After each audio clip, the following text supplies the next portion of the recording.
when we look at pain itself, whatever we do to treat pain actually starts with an adequate, proper diagnosis. So the problem that we're faced with is providers have limited amounts of time to see their patients, and they're getting more and more stressors when it comes to time they can spend with patients, or even things like COVID, which created another whole issue.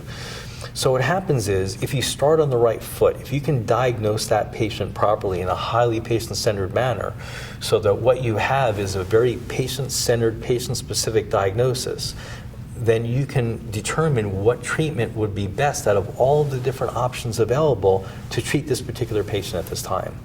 So for example, there are probably dozens, if not hundreds, but at least dozens of causes of back pain.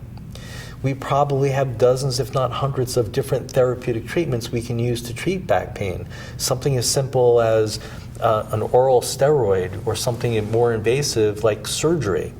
So the question is, what's your starting point?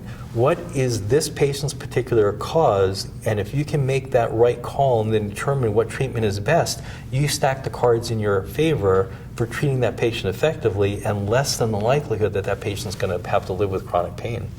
Because it's assumed that if you see a disc herniation on an MRI, let's say that might be clinically significant. And it turns out that when you look at all of the research, whether you have a disc herniation and have pain or not is a 50-50 shot. You have patients with disc pathologies and no pain. You have patients that are in severe pain, yet they have normal MRIs. So nobody ever validated the clinical efficacy of the MRI to look at or identify a clinically significant pathology. Yet we rely upon those all the time to determine, let's say, whether or not the patient needs surgery, or whether or not the patient's going to get an epidural or some other treatment. And yet the thing missing from their care was the clinical exam. They missed the starting point.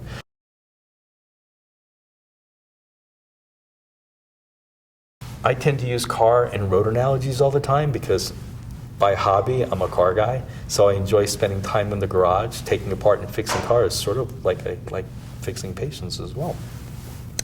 So what happens is, with a car, if you make the right diagnosis, you make the right repair. If you make the wrong diagnosis when there's a problem, do you expect the problem on the car to be solved? And the answer is no. So in healthcare, if we make the right diagnosis with respect to our patient, we have a high likelihood that we get a favorable outcome.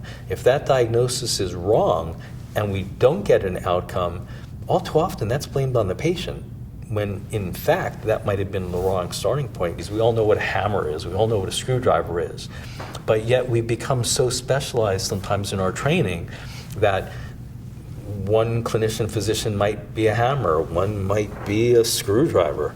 Well, if your patient requires a screwdriver and all you have is a hammer, do you expect that treatment to be successful?